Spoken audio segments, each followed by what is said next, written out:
otros, puede ser su jefe, su padre, su esposa, su esposo o el mundo, que para cada vez que quiera decir algo necesita llenarlo de vehemencia y afirmarlo categóricamente.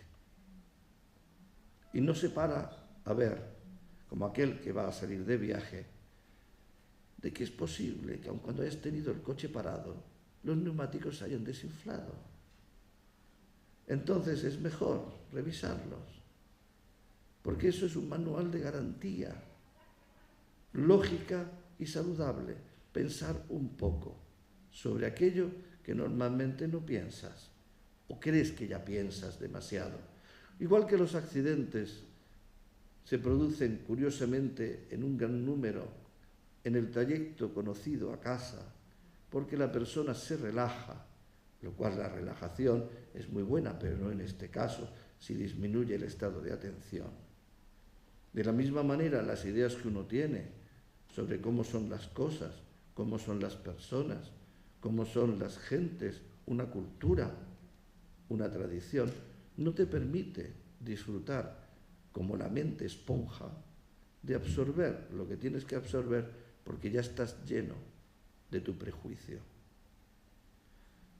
Así que entonces lo lógico sería que cuando fuéramos a aprender algo en la vida, al igual que si viajamos por fin a ese lugar donde queremos ir, fuéramos con la mente abierta, no con la mente tonta y crédula, sino con la mente abierta, con la mente atenta, por lo tanto quiere decir dispuesta a poder recibir la información y que no haya nada en nuestro interior que la esté dificultando.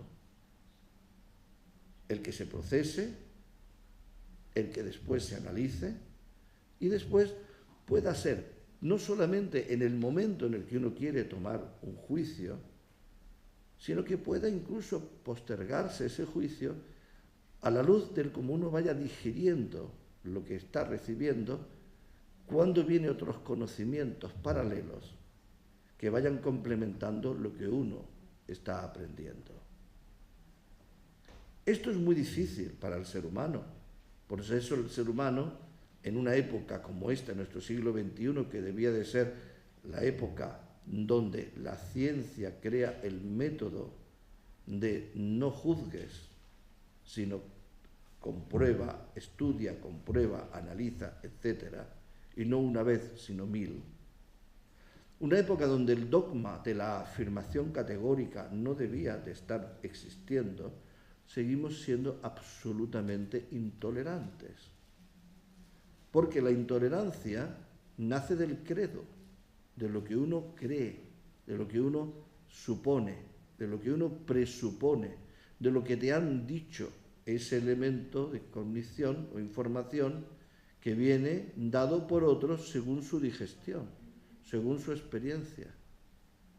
Y aun cuando nos vemos obligados a tener que recibir legado y conocimiento de todo lo que el ser humano sabe, es responsabilidad nuestra el poder posicionarnos de una forma neutralmente activa, la de querer conocer y entender aquello que se nos lega y profundizar en ello. No simplemente afirmar que esto es así porque hayan dicho que es así. Ninguno hemos visto la Tierra desde el espacio, salvo aquí haya un astronauta.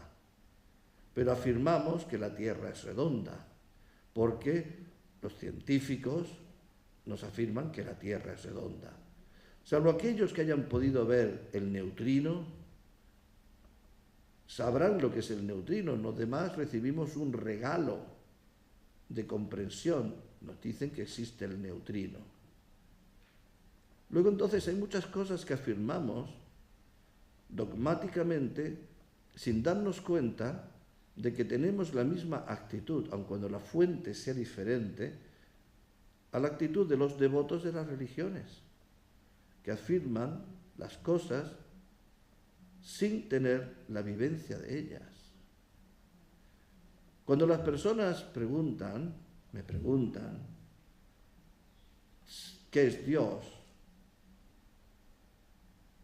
no tengo más remedio que responderles que Dios es una creación de la mente humana. Es un concepto creado por la mente humana.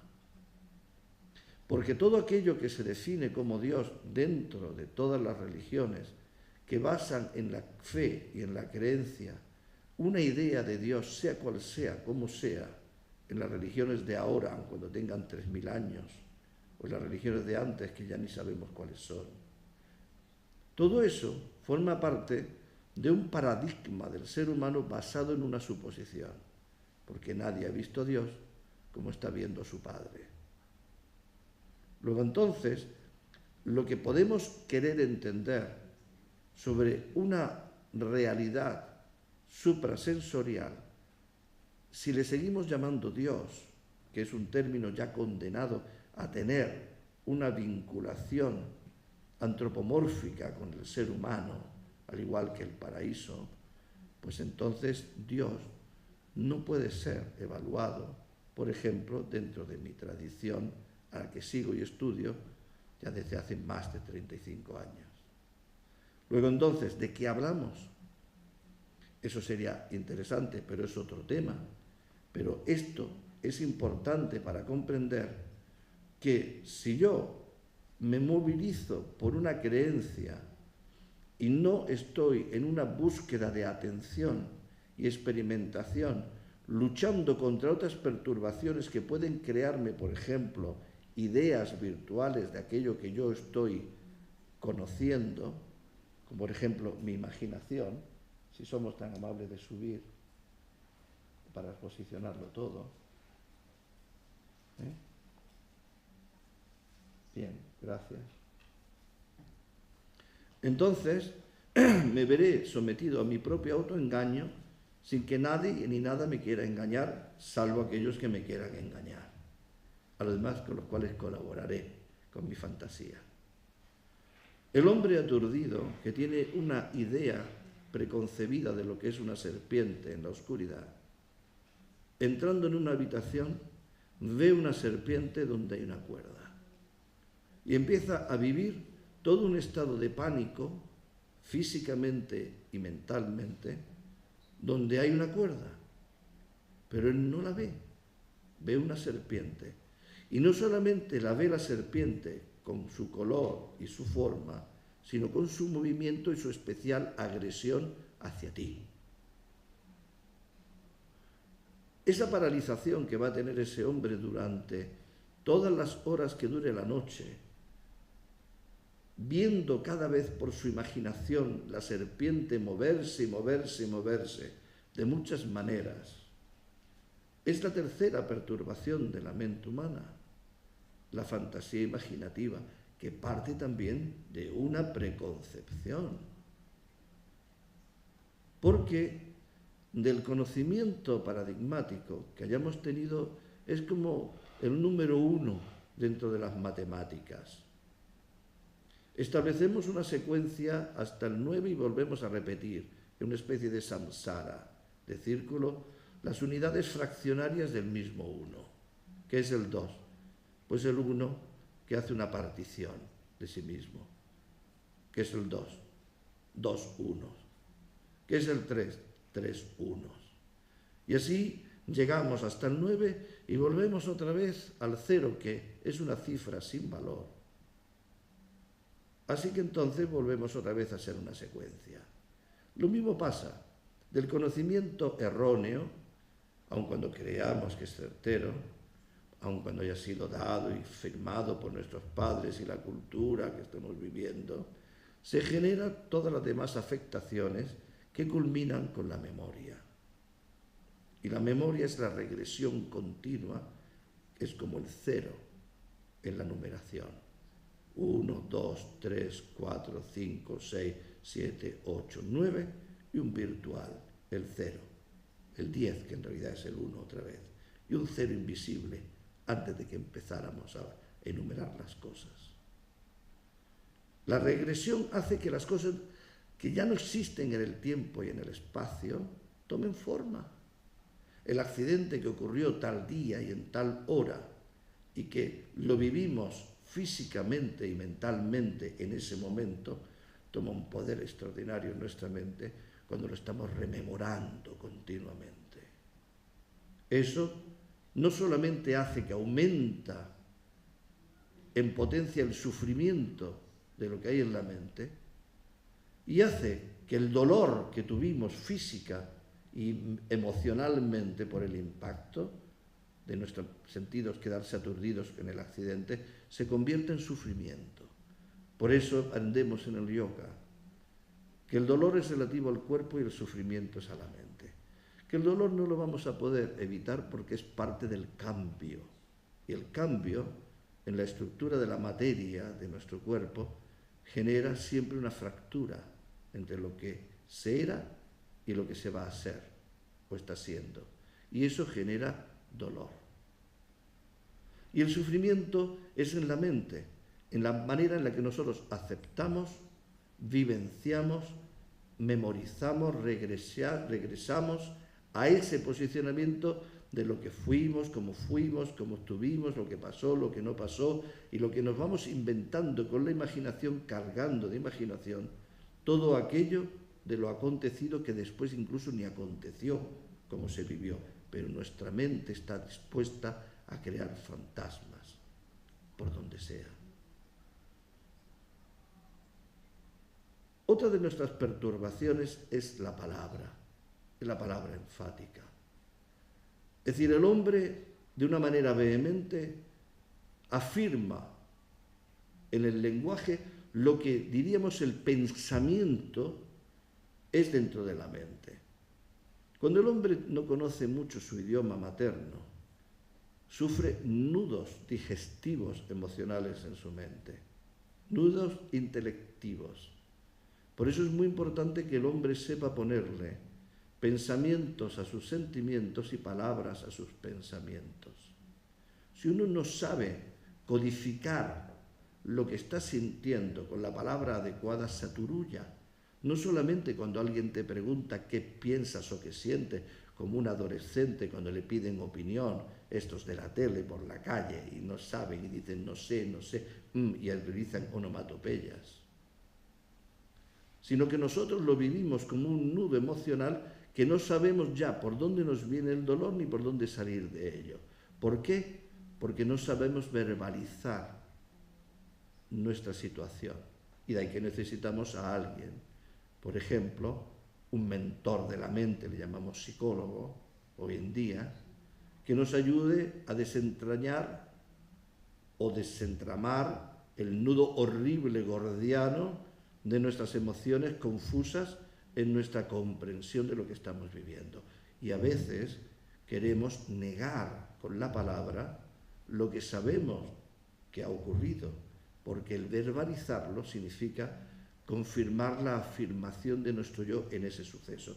Pasa, por ejemplo, en las víctimas, por ejemplo, de una violación. Afirmar que esto ha ocurrido significa posicionar tu yo como víctima y ante lo que puede ser la opinión de otros. Por eso, hablar para nosotros, cuando estamos emocionalmente perturbados, es un poco conflictivo.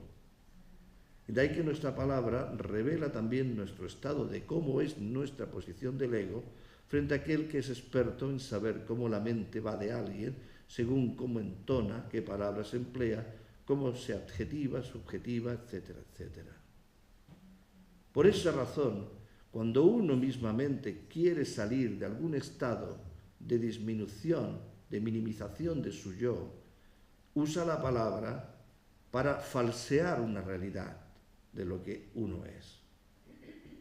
Por eso la palabra necesita también ser educada, para educar no solamente nuestra posición en el lenguaje, sino para educar nuestra reflexión sobre nosotros mismos. Es esto tan importante en la comprensión de lo que somos y hacemos, que si no aprendemos a hablar de una manera razonablemente lógica, a tenor de un valor que tenemos que establecer fundamental, como es buscar el conocimiento más allá de la suposición, nos veremos víctimas de cualquier grado de imaginación, fantasía, y al mismo tiempo estaremos sometidos después a un letargo en la afirmación de nosotros frente al mundo, a una especie de carencia depresiva de fuerzas para poder estar actuando, posicionarnos nuestro yo frente a la realidad, y entonces estaremos inhabilitados. Por eso la palabra alerta y atento quiere decir que todo es la consecuencia de posicionar nuestros movimientos mentales ante un objetivo: sanear la forma en la que pensamos, la forma en la que concebimos, percibimos. Esto no es posible, curiosamente, si no hay también un nivel de descanso del yo que tanto estamos proclamando en la vida. Es extraño que de un estado tan peculiar como es el sueño profundo, que es la no acción del cuerpo y la mente, que es una experiencia que compartimos hasta con las moscas, salga la fuente mayor de energía, más que si te tomas una docena de Red Bull. Si no duermes profundamente, no eres persona, ni tus órganos funcionan, ni tu definición de yo la puedes sostener y entras en crisis. Podrás estar dando vueltas en la cama y soñando, idealizando y rompiendo tu yo, buscando un yo mejor que en el estado de vigilia no consigues conquistar por lo que fuera. Hasta podrás volar si quieres. Pero si no desapareces en un nirvana natural, si no entras en un vacío, no te regeneras. Ni tan siquiera tu sistema metabólico tan importante para poder existir puede realizarse si no entras en ese estado cero, donde no das valores, como antes hemos dicho, a nada. Es curioso entonces que para poder empezar a enumerar nuestro yo soy, yo soy, yo soy, yo soy, yo soy, yo soy el hijo, yo soy el padre, yo soy el profesor, yo soy el educador, yo soy el alumno, es decir, toda esa facultación que la cultura nos da en la sociedad tecnológica, que nos enseña a ser lo que vamos a hacer, pero no nos enseña a ser lo que tenemos que ser, fuera de lo que hacemos. Por eso tenemos muchas crisis cuando no conquistamos el ser que hace tal o cual cosa, o no es reconocido por lo que hace, nuestro ser se quiebra. Esos seres son virtuales, aunque te duren toda la vida.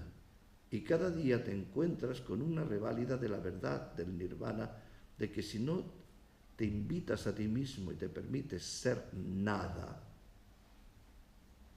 no serás nadie. Pero no tenemos bien entendido lo que es la nada y el vacío, porque nos sustentamos frente a la idea de que tenemos que tener o tenemos que ser frente a algo en el que siempre nos estamos reflejando. Y al final terminamos engañándonos a nosotros mismos. ¿Cómo podemos monitorizar ese vacío? ¿Cómo podemos borrar la memoria? Como cuando hacemos un reseteado de nuestro ordenador y que se ha quedado en un bucle y no digiere la información porque hemos toqueteado demasiadas veces una tecla o hemos abierto demasiadas ventanas, estamos demasiado dispersos, demasiado saturados. ¿Cómo podemos volver a hacer que nuestro sistema digestivo, que concuerda tan amorosamente con nuestro estado emocional, podamos digerir no solamente otra vez el alimento que nos da energía para actuar y vivir y pensar, y podamos digerir otra vez en la mente la evacuación de poder olvidar, cuando la mayor sanidad de la mente es que nada esté en tu mente más allá del tiempo justo y necesario, como no tiene que estar en tu intestino la tarta de cumpleaños que te comiste ayer, más allá de un par de horitas. La evacuación de la mente y del intestino son paralelas y se dan de la mano. Y ambas nos invitan, a entender que el vacío es el estado positivo de la atención plena. Así que entonces, ¿cómo lo monitorizamos? ¿Cómo podemos recorrer el mismo camino del sueño profundo, donde no hay, curiosamente, cognición, no existe ni conocedor ni objeto de conocimiento, para que después salga vivo, fresco, el que tiene que volver a estar conociéndolo todo y posicionándolo todo en su recta posición? Se llama meditación. Y la meditación,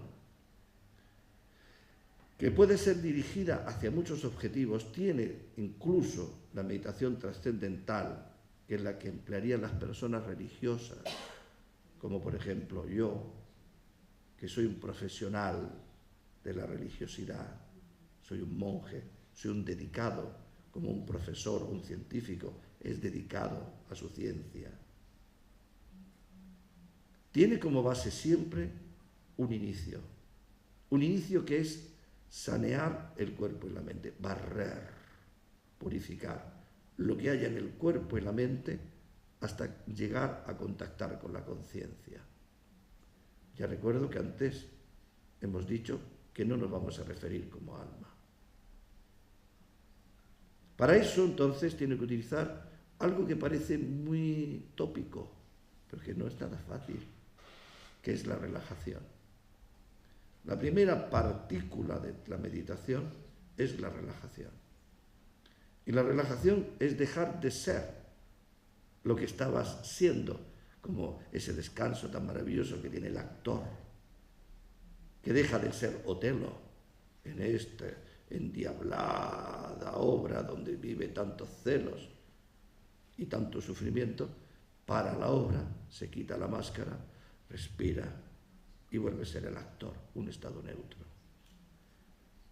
El Dharma de la ley natural nos dice que tenemos que hacerlo eso todos los días, pero nos cuesta tanto trabajo llegar al sueño, cambiar, quitarnos la máscara, llegar simplemente a la ensoñación, que es ¿qué personaje te gustaría volar hoy? Y es tan difícil llegar al sueño profundo en una sociedad donde tiene tanta tecnología y tanta medicina, en la que laxantes intestinales y laxantes mentales es lo que más se vende. Porque es lo que más cuesta. Porque no se sabe comer ni el alimento ni la vida. Y no se sabe digerir ni el alimento ni la vida. Y el problema es el yo. ¿Quién soy yo?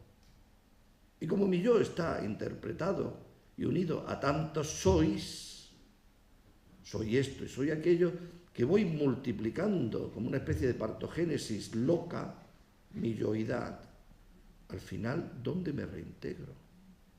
Y me unifico. Para eso tengo que generar el vacío de todos mis yoes, para que quede la unicidad. Es maravilloso cuando vemos que toda la partogénesis de los números, cuando se multiplican por el cero, te llevan al vacío de la diversidad. Y entonces crea el núcleo único del ser. Ante esto, lo único que puedo decirles es una invitación amorosa a que aprendan la meditación. Porque aprender la meditación es monitorizar ese vacío. Es aprender a cuando ahora mismo, 10 minutos donde tú quieras, generes un práctico estado de reintegración. Tienes que hacer algo. Estás disperso y estás emocionalmente alterado. Pero si estuvieras apático, tampoco lo podrías hacer, pero estás con la energía para hacer cosas. Pero esta energía te sale por las orejas. Serénate. ¿Cómo te serenas? No que te duermas. Puedes hacer como Wellington, que ese sí se dormía antes de entrar en la batalla. Puedes hacerlo. Puedes hacer como Napoleón, que se ponía a rememorar en un estado de concentración cada movimiento que había diseñado en su mente. No sabemos quién de los dos era más inteligente, pero la cuestión es que Wellington hacía su trabajo antes y sabía cuándo tenía que hacer el descanso. De ahí que alguna vez mi maestro me dijo que todo tiene su momento. Cuando se come hay que comer, no hay que estar en ninguna otra cosa. Cuando se habla hay que hablar. Cuando se duerme hay que dormir. Cuando tienes que hacer sexo, tienes que hacer sexo. Tienes que procurar articular lo que tienes que hacer y lo que quieres hacer y saber desprenderte de ello sin que quede la memoria residual, que puede ser muy bonito estar todo el rato dándole a la bola de las cosas que has hecho, pero eso tiene un coste. Por eso es bueno saber dejar cada cosa en su sitio, ocuparte de lo que tienes que ocuparte, pero no preocuparte continuamente. Mi venerable maestro decía que el hombre a veces está ocupado y a veces está desocupado, pero siempre está preocupado. Y esto es una realidad. Por eso la meditación del aquí y ahora requiere un proceso de instalar en el ser humano la percepción monitorizada. Es decir, igual que el que va a dormir al sueño profundo, tiene que saber quedarse quieto, tener una habitación favorable si es que no sabe dormirse como una gallina en el palo, ¿no? Hay gente que se duerme en cualquier sitio y hay gente que no puede dormir de ninguna manera. O sea que entonces vamos a pensar que estamos necesitados de reintegrarnos.